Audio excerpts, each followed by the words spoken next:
All right, and we're back. In case you haven't noticed, it is a new day. It looks bright out there.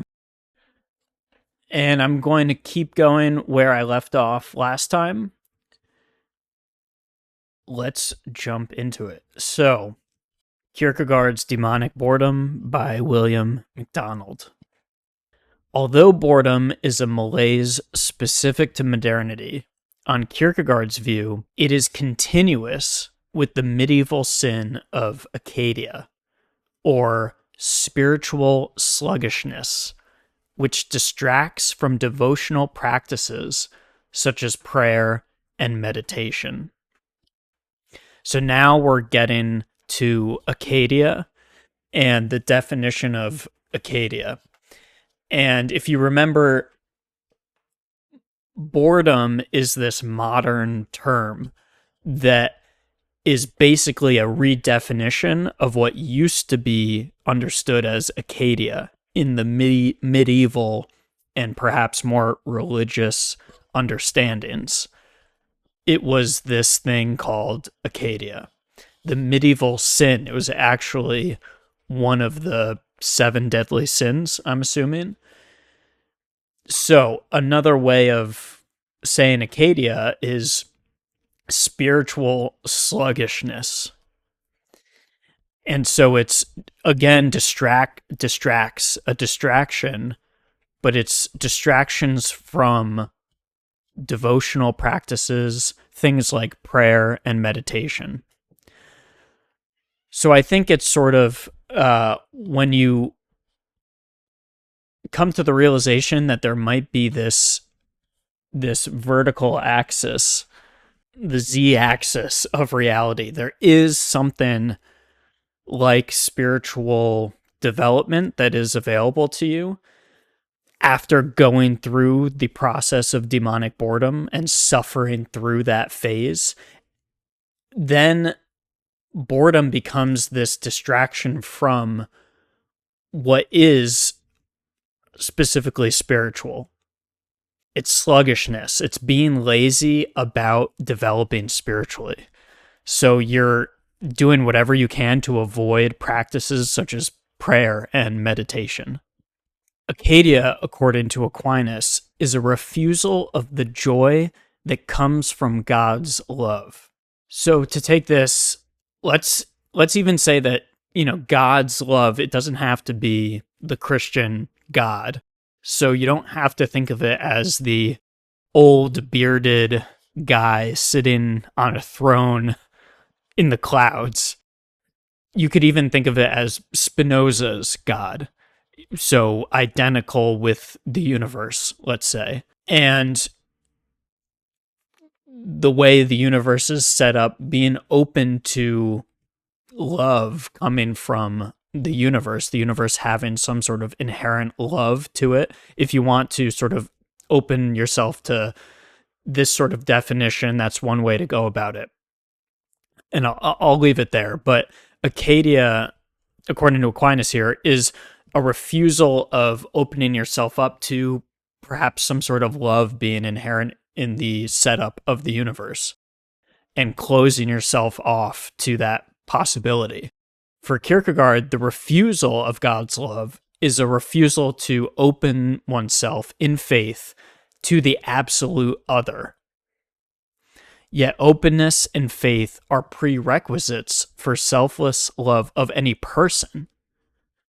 So now talking about Kierkegaard, this refusal of God's love is staying on the horizontal. It's not allowing yourself to open to the faith that, going to the problem of other minds, the faith that there is another subjectivity, another entity, another spark of divinity within behind the eyes of another human being. It's not allowing yourself to open up to something outside of yourself that is radically different from yourself. So God might be on that vertical axis, the absolute other in a sort of vertical sense. A human being might be on this same sort of horizontal plane. If we're all humans, so we're meeting each other in a like manner, human to human, but without opening yourself to the possibility of some kind of radical absolute other, you may also be closing yourself to the real possibility that within another human being, there is something radically other than yourself. You might be collapsing into only meeting people as reflections of your own subjectivity, reflections of your own consciousness. You might be stuck in, again, that house of mirrors. And I guess what this is saying is that this openness and faith are prerequisites for selfless love of any person. You need that Z-axis, vertical axis, faith in order to have any kind of selfless love of any person, and are prerequisites for becoming a spiritual self.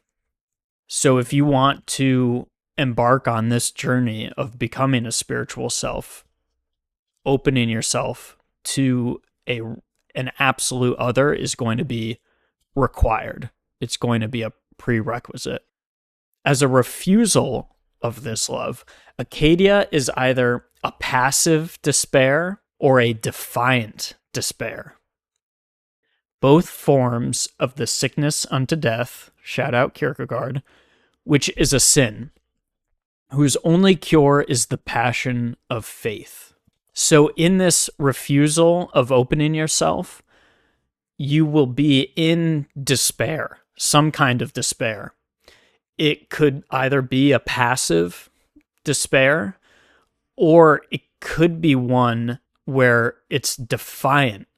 So I think the difference here, passive despair might be like that first kind of boredom, not yet demonic boredom, but, where you are existing, there isn't that self-reference going on, that self-awareness going on, where it's just this passive despair. The busyness of modern life isn't cutting it for you, and there's this, unconscious awareness that you're in despair. A defiant despair, I think, would be on par with the demonic boredom, where you have become aware that you have become self-aware in some sense that you're not your own, that you're in this predicament of only seeing in the horizontal. And with this knowledge that you are living in a way that you shouldn't be living, you are neglecting your spiritual responsibilities, you're in the state of spiritual sluggishness. In that recognition, you are defiant. It's sort of like giving the middle finger to God, or even giving the middle finger to the universe, Spinoza's God, the God of the universe, giving a middle finger to your place in the grand scheme of things in any sense at all. In a way, you could be being defiant, trying to rebel against the fact that you've become aware of the possibility of spiritual development. It's like, I don't want that responsibility. I want to be blissfully ignorant. I want to take the blue pill. In a way, it could be like Cypher in the Matrix, who wants to go back to being blissfully ignorant and taking his place in the Matrix. It's too much. The truth of your predicament is too much to handle. And so in that way, you're kind of like Cypher, you're being defiant. Screw this situation, screw the real world, bring me back to the Matrix. I'm going to do wrong by the other people in reality, and be in defiant despair. So the only cure here is to make that leap into the passion of faith, having trust that there is something else going on here, and that there is a place for you in the grand scheme of the universe? Possibly. So even the etymology of Acadia, now going back to Acadia, what does this word mean? So the etymology provides a clue about the spiritual problems it poses. Acadia is the ancient Greek for lack of katos. This katos means care, concern, trouble, sorrow, and affliction. So it's a lack of care, concern, and which comes from the verb ketomai, meaning to be anxious over or about. So Acadia then is the sin of not caring for, troubling oneself with, or being bothered about others, or anything, which is ultimately derived from one's lack of concern for God. So Acadia is this negative state. It's the sin of not caring for, troubling oneself with, being bothered about. On the one hand, others, as in human beings, just not giving a shit about the state of other beings, human beings, or anything, or just not giving a shit about anything at all. I think defiantly or passively. It's not worth it. Nothing is worth it. It is precisely this lack of concern which envelops Kierkegaard's aesthete as a mood. Okay, so now we're again going back to Kierkegaard and what he said about this stuff. And I think this is from The Sickness Unto Death, which is one of Kierkegaard's books in his series of books by these pseudonymous authors, which is a whole other thing I won't get into. So this is from Kierkegaard now. I couldn't be bothered doing anything. I couldn't be bothered riding. The motion is too powerful. I couldn't be bothered walking. It's too tiring. I couldn't be bothered lying down. For either I would have to stay down, and I couldn't be bothered doing that, or I would have to get up again, and I couldn't be bothered doing that either. Jesus. Summa summarum, I couldn't be bothered. So this is a great description of what was just explained, which is that Acadia is this lack of concern for others and for anything at all. And so this guy in Kierkegaard's book, he couldn't be bothered doing anything, riding, walking, lying down even, which you would think is something where you're taking a load off and just kicking back and lying down. But I don't want to be bothered doing that, because then I'd have to make the decision to either stay down, couldn't be bothered doing that, or I'd have to get up again, and I couldn't be bothered doing that either. I just couldn't be bothered. And I think that's a great description of a certain kind of phase of life where the oomph of reality has been drained. What's the point? What's the point? The problem with Kierkegaard's bored aesthete is that he is emotionally numb and therefore doesn't care about anything. Again, like Kierkegaard's example there, couldn't be bothered. But it's because he is emotionally numb. He is closed off to the possibility of opening himself to any other, any absolute other, any other human soul. He is transfixed by a mood. So that pervasive mood, an attunement to his own emptiness, which prevents him from relating with concern to anything. So he's so attuned to his own sort of house of mirrors all the dropped pins within his own mind and never outside of his mind. The solipsistic state, again, solipsism is when you believe that, or it's the problem that you can't prove that you aren't the only mind in reality. It's this very fundamental problem in philosophy where you've got to start proving that you aren't the only mind. How can you make that argument? So you're in this, you're kind of, that argument is seeming convincing to you. You're just attuned to your own emptiness. And so it's preventing him from relating with concern to anything. He is not serious about anything, so that to every possibility, he is equally indifferent. Yeah, this is great.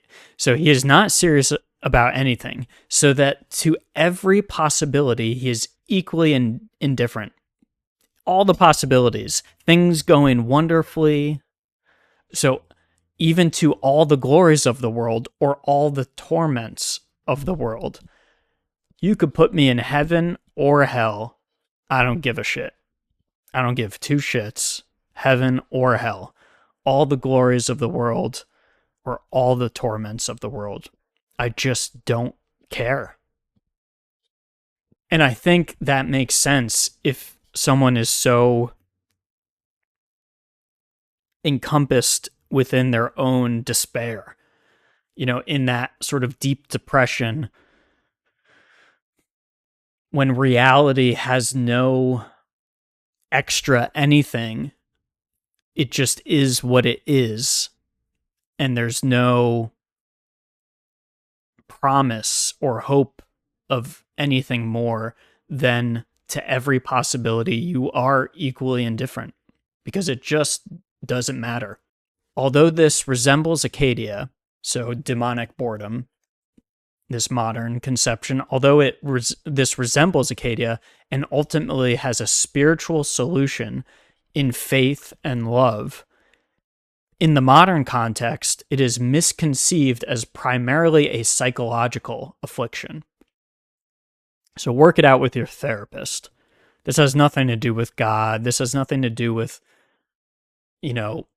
there being anything more to reality. This is a problem of your own mind and of your own making, which is perhaps true. Primarily a psychological affliction to be addressed by prudential self-management. So, CBT. Work it out with a therapist trained in cognitive behavioral therapy. Prudential self-management. All you have to do is learn the skills, scientifically evidenced skills with a licensed professional, and you need to prudently self-manage yourself.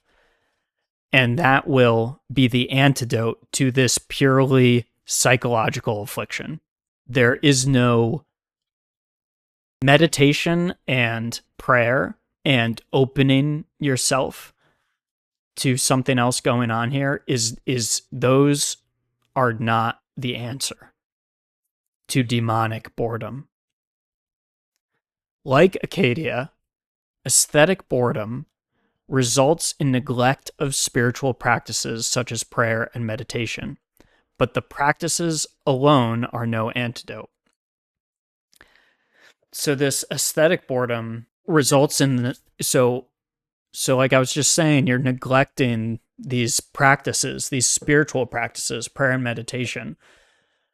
But let's say your therapist recommends that you pray and meditate. That alone are necessary but not sufficient. They're not going to get you all the way there. What is required is inward transformation of the individual by the choice of ethical religious existence and by acknowledgement of sin. Okay? What does that mean? What does sin mean here? Understood as that which dirempts human beings absolutely from the divine. So sin basically being you are condemned to only living on the horizontal plane of existence.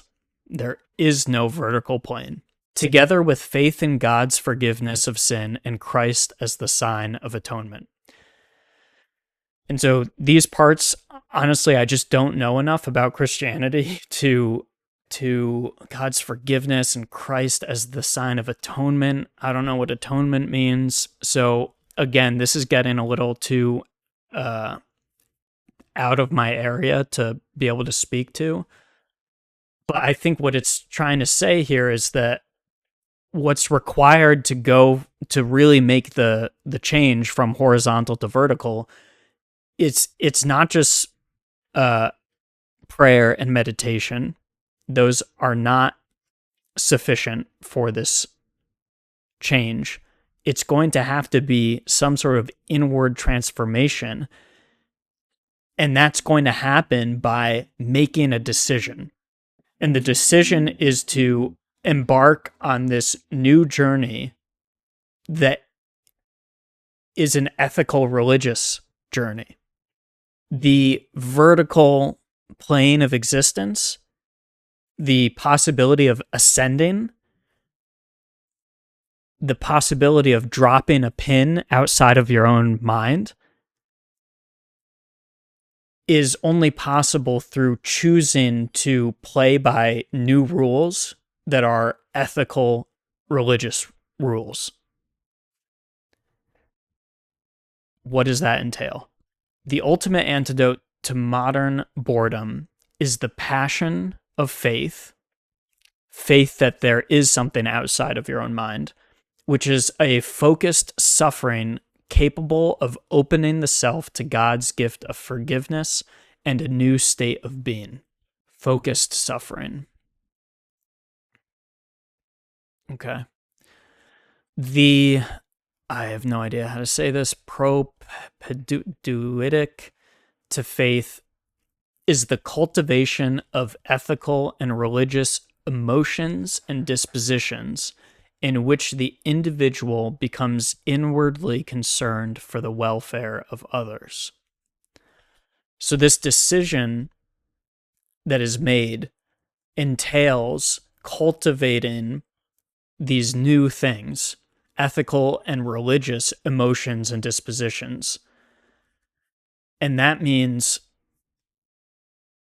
as opposed to being caught in these self-referential loops, inwardly actually being concerned for what's outside of your mind, what's outside of this tormented machinery, solipsistic tormented machinery. Get outside of that and be concerned for the welfare of others.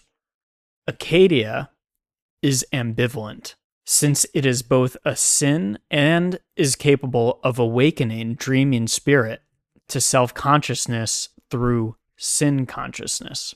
So this Acadia thing, talking about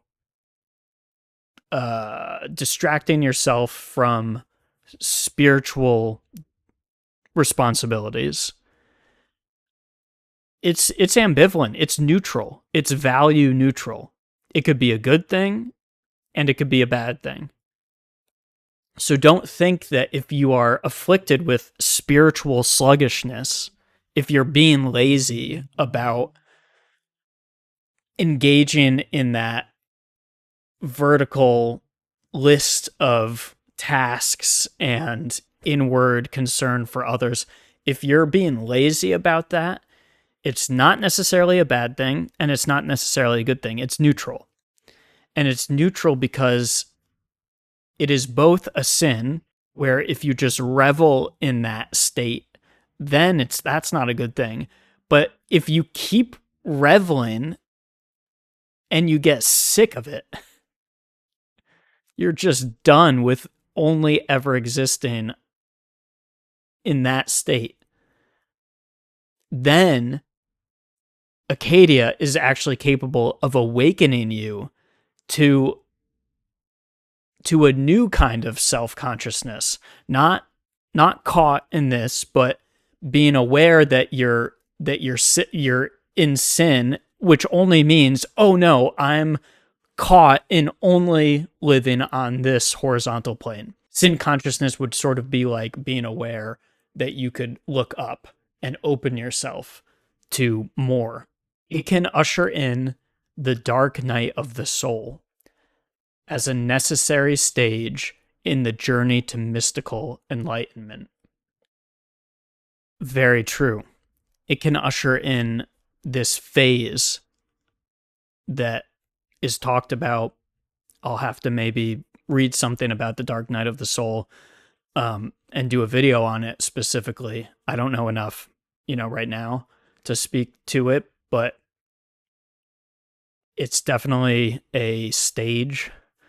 It's a necessary stage in the journey to, mystical enlightenment. That sounds very highfalutin and very intense as a goal, but let's just say that's, what everything we were just talking about. It's part of changing to that new path. The mystic needs to exercise patience and perseverance during this spiritual trial. So you got to get through the dark night of the soul. And to do that, you have to maintain faith that God's light will ultimately disperse the darkness.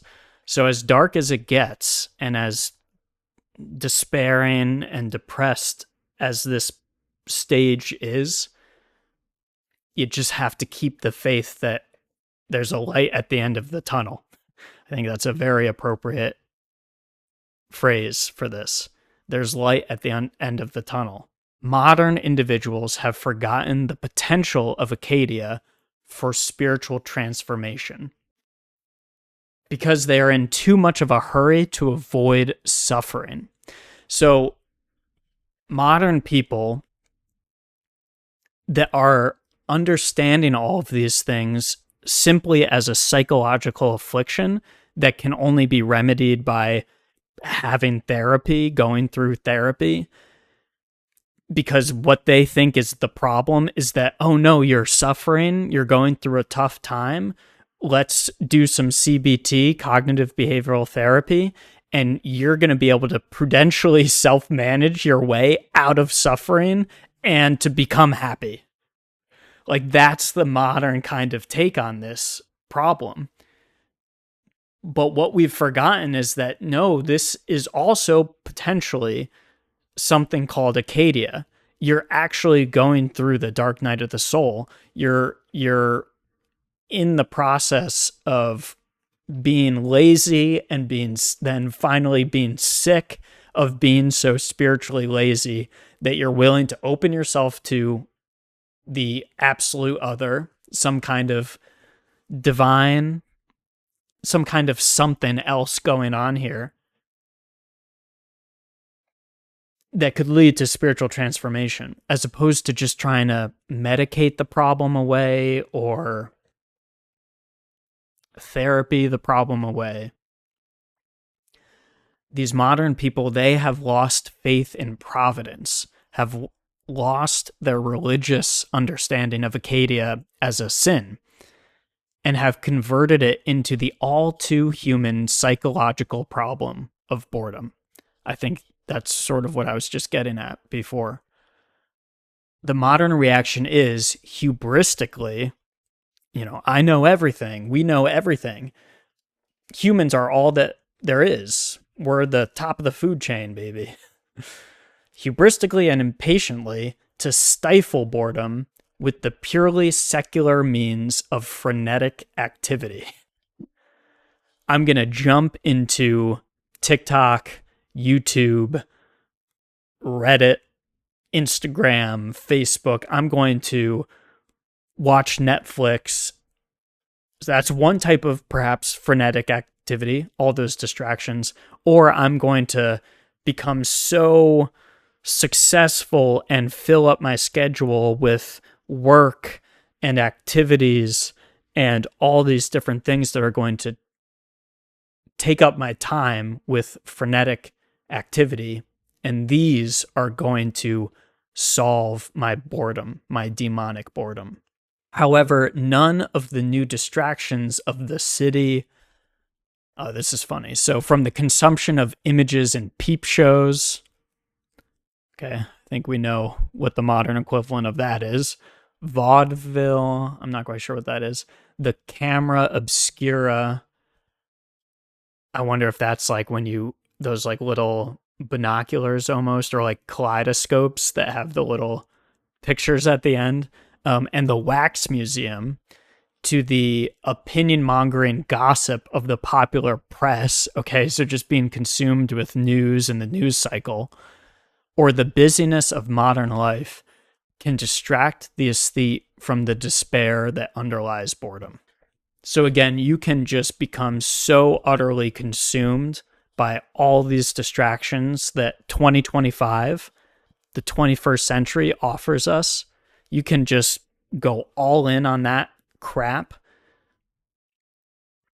to the point where you don't realize that this boredom you are undergoing, there's something more to it. You're in despair. You are in despair. You might be passively in despair. You might even be defiantly in despair, but that's what's underlying your sense that something's not right. To keep going with the Matrix metaphor, you're Neo, and like a splinter in your mind, things aren't right. The modern age, on Kierkegaard's view, has disconnected reflection from passion. So that's cool. So nowadays, we can reflect, we can be self-aware, but there's no passion in that self-awareness. There's too much irony. I think irony requires self-awareness, but without passion, irony is really just someone distancing themselves from reality and seeing it as an opportunity to play with it in a way to make jokes. And again, going all the way back to the beginning of this paper, those who bore themselves and entertain others. That's what's possible with having an ironic pose to reality. And that's reflection without passion. Reflection alone is unable to transform a self which is narcissistically preoccupied with self-image. So if you're just narcissistically preoccupied with your self-image, then reflection isn't going to get you out of that. Reflection is only going to multiply the mirrors in your house of mirrors. It's not going to get you out of that situation. It's only going to make it worse. It's only going to exponentially increase the problem. Reflection, right, can only multiply this false self-image in empty simulacra. Empty simulacra. So, again, shout out to the Matrix. Simulation and Simulacra is a book I'll probably have to get to at some point, and that's Jean Baudrillard, I believe. So reflection alone, that's only going to multiply this bullshit self-image in just this emptiness. It's not going to do anything. For self-transformation to occur, which is what you want to get out of this situation, the self must engage emotionally with others in a manner which entails personal risk. So to get out of this situation, to get out of this predicament, to transform yourself, this self has to actually engage with other people in an emotional way. You have to get out of your head. Recognize the spark of divinity, so to speak, in another human being, And you have to do it in a way that actually entails personal risk. So let's say, for the sake of argument here, that I was undergoing a let's say that I was undergoing a dark night of the soul period of my life. What I was avoiding was posting any videos. Every once in a while, I would work up the courage to actually make a post and put it out there on distillationsbl. But I was in this state where engaging emotionally with other human beings, really letting myself believe that there was another human being on the other end of the phone, on the other end of the internet, and putting something out there that would expose who I am, entailing personal risk. That was what I couldn't do. And that's what I'm attempting to do here, because I'm sick of demonic boredom. In a sentence, that's where we're at. In order to transfigure the despair of boredom, reflection must be grounded. It's got to be grounded in passionate concern for others. Be guided by earnest faith in the eternal. So let's say it's got to be guided in some way. You have to be able to drop a pin that goes outside of your mind and gives you an external destination that isn't self-referential. And I think opening yourself to the absolute other will allow you to drop a pin outside of your own mind and be strengthened by perseverance in suffering. And you're going to be able to do that because you've gone through that dark night of the soul. You've suffered through demonic boredom for so long that you'll be strengthened in perseverance in that suffering. And you do all of that rather than escape habitually into sensuous pleasure. So rather than distracting yourself in all of the media worlds, technology mediated worlds that are available to us, like I was just talking about, you could go through the list, as opposed to escaping, distracting yourself into those worlds, you have to be grounded in passionate concern for others, guided by earnest faith in the eternal, and strengthened by your perseverance in that suffering to get outside of yourself rather than go back into those worlds. That's how you get out of this. The first step on the path to selfhood is to respond to the suffering of boredom by choosing to take responsibility for one's feelings. Okay, that's part of that decision, ethical religious decision. You're choosing to go to the ethical religious rule set. I'm going to take responsibility for my feelings. The aesthete initially does this by developing his rotation method of moods through the cultivation of the arts of recollection and forgetfulness.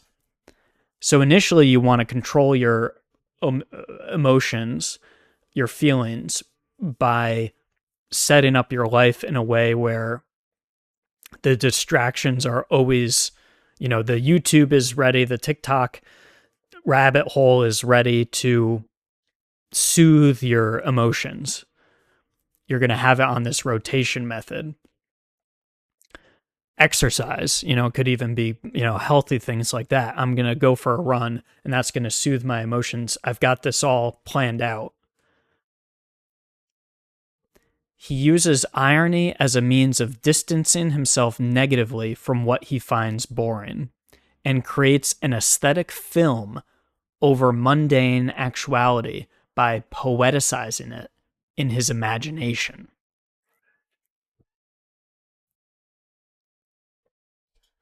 He uses irony as a means of distancing himself negatively from what he finds boring.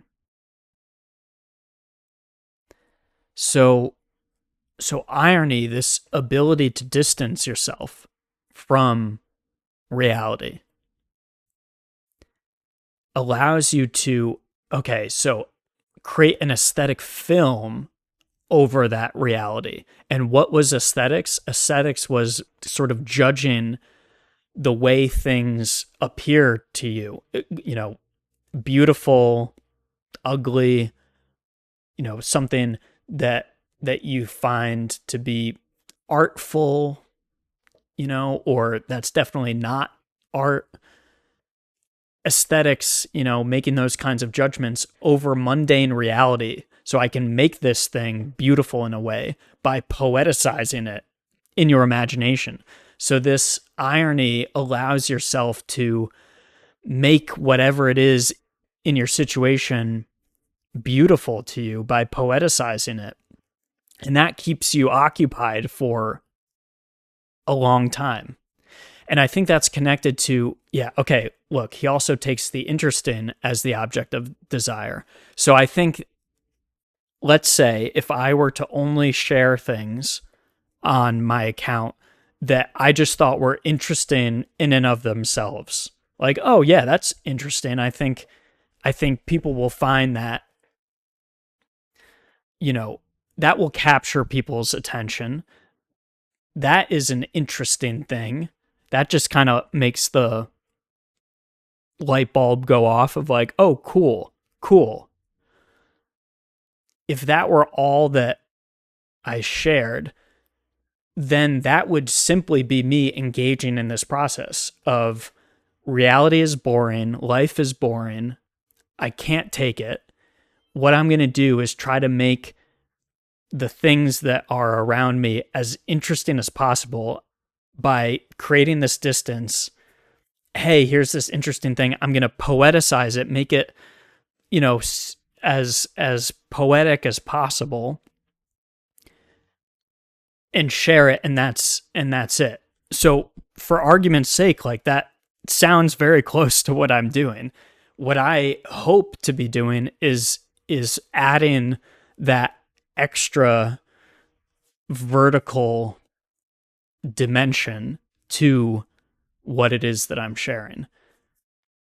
I would say that that's the difference. There's a lot of similarities, but I'm aspiring to add the vertical to it in order to not just be wasting time by poeticizing reality, but by trying to actually illuminate reality, get to the truth of things, get to the heart of things in a way that other human beings that are actually existing outside of my mind will be interested in. So he also takes the interest in as the object of desire.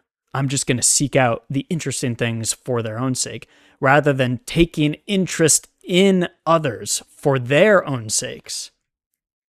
That's the difference. To take interest in those sparks of divinity on the other side of things for their own sakes, rather than the interesting that's all there is. If I wanted my Instagram account to only be a list of interesting things without any kind of extra objective, that would simply be my mind with a bunch of pins dropped within my own mind. So you're seeing this part of me, that part of me, that part of me, without me actually having an external goal, a pin that's dropped outside of my own mind, where I'm trying to get somewhere that I'm not right now, somewhere that I think that all humans are capable, a place that we're all capable of aspiring to get to. Really, really, this, you can see why this article hit me so hard. It the truth of what it's conveying, it made me think about what it is that I'm trying to do in the most relevant way possible. It clarified my own goals, objectives, what it is that I think I'm doing with being out here at all. Me recording this at this very moment is an exercise in I think everything I've been talking about. So it's the hope that I'm not simply in this house of mirrors, but that I am attempting to open myself to the absolute other. And in sharing that's part of this larger project of moving towards the absolute other and taking interest in others for their own sakes. That's a big claim. And of course, it could be all bullshit. That's possible. It wouldn't be, I don't think, a reflection of the truth. It wouldn't be honest if I didn't share that I am terrified that I'm failing in that project, and that what this really is demonic boredom personified. That's a very, very scary possibility.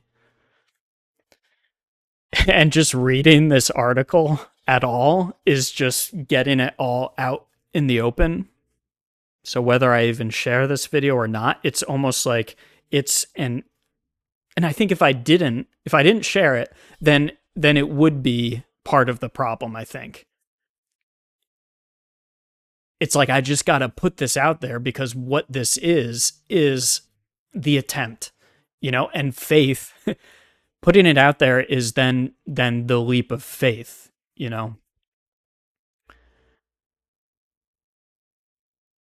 I would think. Dropping it out there, getting it out of my mind, I could continue to be in fear, and not take a risk, a personal risk, to connect with others, which is what I already do. I don't respond to people's messages because I'm afraid of emotionally connecting with others in a way that entails personal risk. That's when the demonic boredom is winning, is when I can't work up the courage to do that sort of thing. Not sharing this, if I didn't share this video, would be the fear winning. So that's a lot, but that's what this article did for me, reading it the first time and now rereading it and taking this video. It's just the layers, the way it's connecting with my work, or what it is that I'd like to be doing with this account. It's just so overlapping and so relevant in so many different kinds of ways.